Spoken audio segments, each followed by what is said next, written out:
Speaking गली पे मैं आपका बहुत सारा वेलकम करता हूँ और आप लोग को आज की क्लास के बारे में थोड़ा सा ब्रीफ देता हूँ। आज की क्लास दोस्तों हमारी वोकैबुलरी पे है।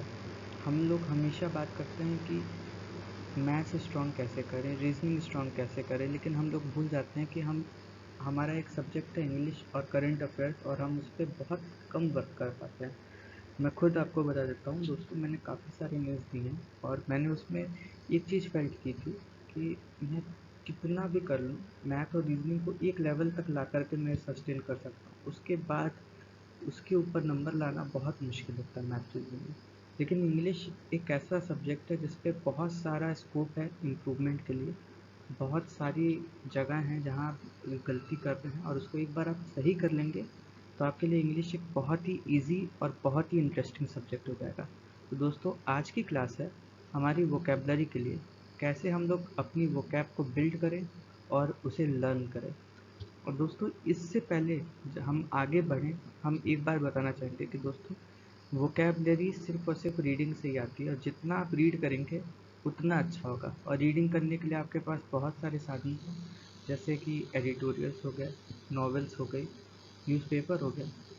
आप उसको पकड़िए और आप देखेंगे कि आपका उसमें इम्प्रूवमेंट हो रहा है और इसी तरीके से आप करेंगे। मैंने कुछ वर्ड्स शॉर्ट लिस्ट किए हैं और उनके बारे में आज हम लोग थोड़ा डिटेल में पढ़ेंगे कि कैसे वोकैब को पढ़ा जाए। जैसे आप स्क्रीन पे देख सकते हैं कि 3 बहुत ही प्यारे से, बहुत ही मोटिवेट करने वाले वर्ड्स लिखे हुए हैं। कहीं सुना सुना सा लग रहा है ये वर्ड्स? सर हमें सक्सेस पाना है तो हमें क्या करना चाहिए? तो किसी ने बोला था कि पेशेंस, परसिवरेंस, परसिस्टेंस, यही 3 रास्ते हैं, यही 3 पी है सक्सेस का। These are the 3 Ps of success. Patience, perseverance, persistence. आप लोग सोच रहे होंगे दोस्तों इतना इजी वर्ड्स क्यों दे दिए?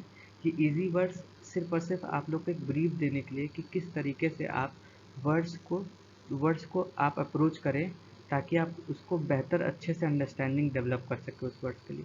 तो सबसे पहले दोस्तों हम वर्ड्स देख सकते हैं पेशेंस। पेशेंस में आप देखिए कि इसका यहाँ पे जो लिखा हुआ पहला बॉक्स में वो उसकी मीनिंग लिखी हुई है, वेटिंग कामली विदाउट गेटिंग अपसेट।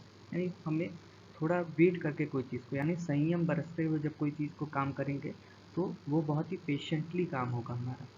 और उसी के नीचे आप देखिए दोस्तों, यहाँ पे उसके सिनोनिम्स लिखे हुए हैं और ये इतने अच्छे से इसको बता रहे। टॉलरेंस, इंड्योरेंस, कितना आपके अंदर इंड्योरेंस है किसी चीज़ को बर्दाश्त करने का, किसी चीज़ को संयम बांध करके रखने का, ये वो चीज़ को आपको बताता है। और इसी तरीके से जब आप वर्ड्स देखेंगे, सेंटेंस देखेंगे तो आप समझ जाएंगे कि पेशेंस का वहाँ पे यूज़ क्या है और किस तरीके से पेशेंस वर्क कर रहा है। जैसे I showed patience when waiting for my turn. मैंने अपना पेशेंस बनाए रखा, अपना पेशेंस को रखा जब मैं अपने टर्न के लिए, अपनी बारी के लिए वेट कर रहा था। वेट करना दोस्तों हम लोग को एक ज़रूरत पड़ सकती है, लेकिन पेशेंस ये हमारा चॉइस होता है। हम लोग उस टाइम पे अगर पेशेंस लूज़ कर देते हैं तो हम लोग बहुत ही अनोइंग हो जाते हैं उस टाइम पे। और ऐसा अनोइंग बिहेवियर हम लोग को कई बार ट्रबल में डाल देता है। इसीलिए हम लोग को यही सिखाया जाता है कि हम लोग पेशेंस रहें। कोई भी अपना काम करें, अपनी पढ़ाई करें तो काफ़ी पेशेंस रखें कि एग्ज़ाम दे रहे हैं तो उसका रिज़ल्ट आएगा और वो अच्छा आएगा। और उस अच्छे रिज़ल्ट्स के लिए आपको पेशेंस होना होगा। और एनॉय करेंगे तो उतना टाइम लगेगा। जैसे कि हम लोग को देख सकते हैं, मुझे भी लग रहा है, काफ़ी लोगों को लगा है और अब धीरे धीरे चीज़ें अच्छी हो रही हैं, लेकिन पेशेंस होना बहुत ज़्यादा ज़रूरी है। और इसी तरीके से आप जब भी वर्ड्स देखें, या तो आप गूगल कर लीजिए, या तो आप डिक्शनरी देख लीजिए, या तो आप चैट जीपीटी यूज़ कर लीजिए। कोई भी एक साधन को, कोई एक भी सोर्स को पकड़िए, लेकिन वर्ड्स को ज़रूर अपने दिमाग में लाइए कि और उस वर्ड्स को दोहराते रहिए कि अच्छा मैंने आज ये वर्ड पढ़ा था, उसका इस तरीके से यूज़ हो सकता है। और घबराइए मत दोस्तों, जब आप पढ़ना शुरू करेंगे ना वर्ड्स को, मतलब कई सारे एडिटोरियल्स को या सेंटेंसेस को, तो वो वर्ड डेली आप को इनकाउंटर करेंगे। और जब ऐसा कुछ होगा तो आपके लिए वो वर्ड्स बहुत ईजी हो जाएंगे। नेक्स्ट वर्ड पे आते हैं, परसिवरेंस। कीप ट्राइंग, किसी भी चीज़, किसी भी परिस्थिति में हमें हार नहीं माननी है। परसिस्टेंस, डिटर्मिनेशन, हमारा डिटर्मिनेशन ये इसका सिनोनिम्स है। ये बताता है कि हम लोग को डिटर्मिनेशन रखना है, चाहे कुछ हो जाए हम लोग को हार नहीं माननी है, लगे रहना है, ट्राई करता रहना है, try and try and try and try and try. Sentence इसका देख लीजिए, with perseverance you can learn anything even if it takes time. देखिए दोस्तों कितना मोटिवेटिंग वर्ड्स है हम लोग की पढ़ाई के लिए। जब हम लोग पेशेंस रखते हैं और परसिवरेंस रखते हैं तो हम लोग लर्न कर सकते हैं कोई भी कठिन से कठिन चीज़ को, चाहे वो कितना भी समय के लिए। और जब हम लोग ट्राई कर रहे हैं, जब हम लोग संयम बांध रहे हैं, तो एक टाइम आता है कि हम लोग कभी कभार फेल भी हो जाते हैं, लेकिन वहाँ पे काम आता है नेक्स्ट वर्ड हमारा परसिस्टेंस। चाहे कुछ भी हो जाए हम हार नहीं मानेंगे, हार नहीं मानूंगा, रार नहीं ठानूंगा, चाहे कुछ हो जाए हम लोग गिव अप नहीं करेंगे दोस्तों। रीस्टार्ट करना पड़े करेंगे, लेकिन हम लोग गिव अप नहीं करेंगे। तो not giving up even when the things are tough are not और not in our way. Synonym, perseverance, determination, लगे रहना। डिटर्मिनेशन मतलब अपनी पूरी क्षमता से लगे रहना, चाहे कुछ हो जाए हार नहीं मानना। Sentence, his persistence paid off when he finally found the solution. उसकी मेहनत रंग गई, मतलब उसका हार ना मानने का जज्बा काम आया जब वो फाइनली एक सॉल्यूशन को फाइंड किया, अपने सॉल्यूशन को फाइंड किया। ठीक है दोस्तों, अब हम लोग नेक्स्ट स्लाइड पे चलते हैं। इस तरीके से ही हम लोग को पढ़ना और हार नहीं माननी है दोस्तों। देखिए कितने मोटिवेटिंग वर्ड्स हैं। एसके सर ने कहा था ना, पेशेंस, परसिवरेंस, परसिस्टेंस बहुत ज़रूरी है। देखिए और ये काम आएगा हम लोग के लिए। थैंक यू दोस्तों, आगे बढ़ते हैं। Implication, impending, implement. इम्प्लीकेशन वो वर्ड है जो बताता है हम लोग को कि किसी चीज़ का कॉन्सिक्वेंस, किसी चीज़ का रिजल्ट, किसी चीज़ का मीनिंग, किसी चीज़ का कंक्लूजन। तो the conclusion suggesting indirect consequences और मीनिंग्स, ये इसका मीनिंग है। चाहे उसका कहने का मतलब ये है कि कोई भी चीज़ का इम्प्लीकेशन, अगर हम लोग पढ़ाई कर रहे हैं उसका इम्प्लीकेशन, उसका रिजल्ट क्या है, वो हम लोग जो चाहते हैं उसको कहते हैं इम्प्लीकेशन। सिनोनिम्स उसका देख लीजिए, inference, suggestion, consequence. The implication of her words was that she didn't trust him. उसके वर्ड्स का कंक्लूजन कहने का मतलब उसका ये था कि वो, मतलब उसके वर्ड से ये पता चल रहा था कि वो उस पर ट्रस्ट नहीं करती है। Impending, something that is about to happen, जो अभी बस होने वाला है, फोर्थ कमिंग होने वाला है, मतलब जो आने वाला कल आने वाला है। Synonyms, approaching, eminent, fourth coming. जो एग्ज़ाम हम लोग का आता है ना, इम्पेंडिंग एग्ज़ाम, आप हमेशा इम्पेंडिंग को एग्ज़ाम के साथ जोड़िए। इम्पेंडिंग एग्ज़ाम, आपके आने वाला एग्ज़ाम कौन सा है बेटा, आपका आने वाला एग्ज़ाम कौन है, आरआरबी पीओ, आरआरबी क्लर्क ना। ये वर्ड हो गया, the impending exams are RRB PO and RRB clerk. Okay, the dark colour clouds indicated the impending storms. Dark clouds indicate कर रहे थे कि आने वाले स्टॉर्म्स के बारे में बता रहे थे। इम्प्लीमेंट करना, टू पुट अ प्लान और आइडिया इनटू एक्शन और प्रैक्टिस। किसी चीज़ को एग्जीक्यूट करना, किसी चीज़ को मतलब अब बस उसको करना किसी तरीके से, तो उसको कहते हैं इम्प्लीमेंट करना। एग्जीक्यूट करना, अप्लाई करना, इनैक्ट करना, अब उस पर काम करना। हम लोग ने प्लान बना लिया, शेड्यूल बना लिया, हमने प्लान दे दिया कि कैसे पढ़ना है, अब इम्प्लीमेंट करना आपका काम, हमारा काम, और उसको हम लोग इम्प्लीमेंट करके रहेंगे। ठीक है। The government plans to implement new policies to improve health care. Government ने प्लान किया है कि वो इम्प्लीमेंट करेगी, यानी एग्जीक्यूट करेगी, मतलब जो भी पॉलिसीज़ बनाई है अब उसको ज़मीनी स्तर पे उतारेगी to improve health care. Okay दोस्तों, आपको अभी ये वर्ड ईजी लग रहा है और अच्छी बात है, बहुत अच्छी बात है। ये सारे वर्ड एडिटोरियल्स में आते हैं, एग्ज़ाम्स में आते हैं, और आपको बहुत प्यार से इन्हें समझना है, इतना इजी करके समझना है कि आपके लिए ये वर्ड इजी लगे, हमेशा इजी लगे। और ऐसे बहुत सारे वर्ड्स हैं, आपको ज़्यादा समय नहीं लगेगा, आप रोज़ पढ़ते रहिए, रोज़ की रोज़ एक हैबिट डेवलप करिए, आपके लिए ये इंग्लिश बहुत ही इजी सब्जेक्ट हो जाएगा। आप मेरी इस बात को नोट करके रख लीजिए।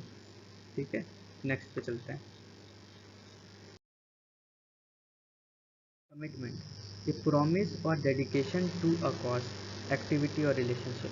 हमने पढ़ाई कर रही है दोस्तों हम लोग, और हम लोग की कमिटमेंट है कि हम लोग को इस साल चाहे कुछ भी हो जाए, 2024 में RRB PO, RRB clerk, IBPS PO, IBPS clerk, SBI PO, SBI clerk exam को निकालना ही निकालना है। ये हमारी कमिटमेंट है। ओके, हम लोग ने ये ठान लिया, सर पे कफन बांध लिया है कि इस चीज़ को करना है, ये प्रॉमिस है हमारा, ये डेडिकेशन है हमारा, ये हम लोग की रिस्पॉन्सिबिलिटी, हम लोग करके रहेंगे। ओके, सिनोनिम्स इसके देख लीजिए, डेडिकेशन, लॉयल्टी, डिवोशन। किसी चीज़ के लिए लॉयल होना, डिवोट करना अपने टाइम को, लगे रहना, और जो प्रॉमिस किया उसको निभाना, उसको कहते हैं कमिटमेंट। हर commitment to her studies paid off when she graduated with honours. ठीक है, उसकी सारी जो कमिटमेंट थी, उसकी जो सारी डिवोशन थी, वो सारी चीज़ रंग लाई when she was graduated with honours. Honours की डिग्री के साथ जब वो ग्रेजुएट हुई। कॉम्प्लीमेंट पे आते हैं हम लोग को, समथिंग दैट कंप्लीट्स और enhances something else by adding to it or making it better। दोस्तों, ये दो वर्ड्स होते हैं, कॉम्प्लीमेंट और कॉम्प्लीमेंट। ये ई वाला मेंट है और आगे आई वाला मेंट है। कॉम्प्लीमेंट में किसी चीज़ को पूरा करना। Husband and wife complement each other, यानी दोनों एक दूसरे को पूरा करते हैं। जब कोई किसी चीज़ को पूरा करता है, कंप्लीट करता है, उसको कहते हैं कॉम्प्लीमेंट। ठीक है, सिनोनिम्स, इन्हेंस करना, सप्लीमेंट करना, कंप्लीट करना। The red shoes complimented her blue dress perfectly. जो रेड शूज थे उसकी ब्लू ड्रेस के साथ परफेक्टली मैच कर रहे थे, ट्यूनिंग कर रहे थे।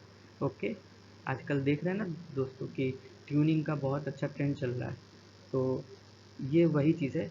उसके कलर कपड़ों के साथ उसके शूज़ बहुत अच्छे तरीके से ट्यूनिंग कर रहे थे, कम मैच कर रहे थे। कॉम्प्लीमेंट, ये बहुत ज़रूरी है आजकल दोस्तों। किसी को भी प्रेज़ करना, कोई भी अच्छा काम करे इस चीज़ को हमें कॉम्प्लीमेंट करना चाहिए, प्रेज़ करना चाहिए, एडमायर करना चाहिए। ओके, ये polite expression of praise, admiration और अप्रूवल टुवर्ड्स समवन। ऐसा करने से हम उसे मोटिवेट करते हैं, खुद को भी मोटिवेट करता है, अपने खुद को पोलाइट बिहेवियर को फील करते हैं अपने अंदर के। और कॉम्प्लीमेंट बहुत ज़रूरी है, उससे मोटिवेशन मिलता है, उससे हम लोग को एक आगे बढ़ने की एक रास्ते मिलता है। Compliment, she received a compliment on her new hair style. She received a compliment, एक तारीफ उसे मिला। सिंपल वर्ड में तारीफ करना, किसी को किसी को श्रेय देना उसके काम का।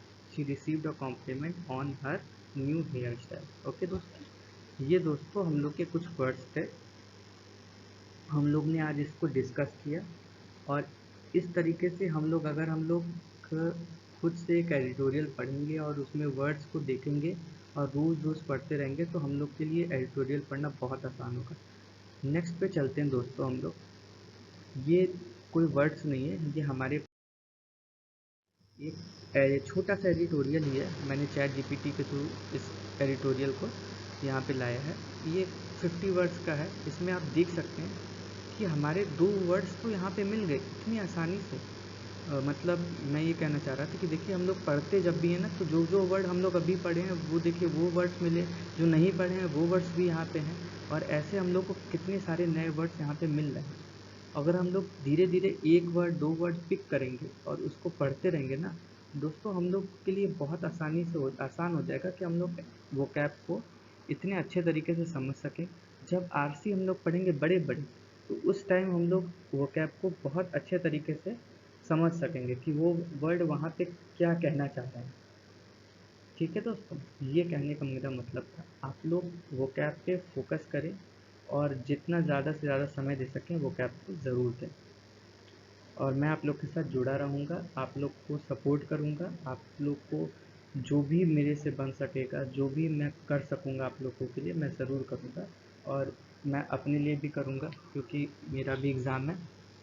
थोड़ा कभी कभी डिले हो जाता है वीडियोज़ आने में, मैं माफ़ी चाहूँगा आप लोग से दोस्तों। मैं कोशिश करूँगा कि जल्दी ऑन टाइम मैं रहूँ और आप लोगों को ये वीडियोज़ टाइम टू टाइम मिलते रहें, जिसकी वजह से आप लोगों की पढ़ाई में एक नई दिशा मिल सके, एक छोटा सा कंट्रीब्यूशन मेरा भी रह सके। ठीक है दोस्तों, मैं क्षमा चाहूँगा अपने डिले होने के लिए, और आप लोगों का बहुत बहुत शुक्रिया अदा करना चाहूँगा कि आप लोग ने मेरा साथ दिया। अभी भी आप लोग कभी कभी मेरे वीडियोस देख लेते हैं, थैंक यू। और यही मुझे मोटिवेट करता है कि मैं और अच्छे वीडियोस बनाऊं और अच्छे तरीके से खुद को समझ सकूं, ताकि मैं आप लोगों को समझा सकूं। और मैं कोशिश करूंगा कि मैं आगे और अच्छे से आप लोगों के लिए काम कर सकूं। थैंक यू दोस्तों, मुझे बहुत अच्छा लगा आप लोग ने इस वीडियो को देखा। Thank you so much and have a nice day दोस्तों। Thank you.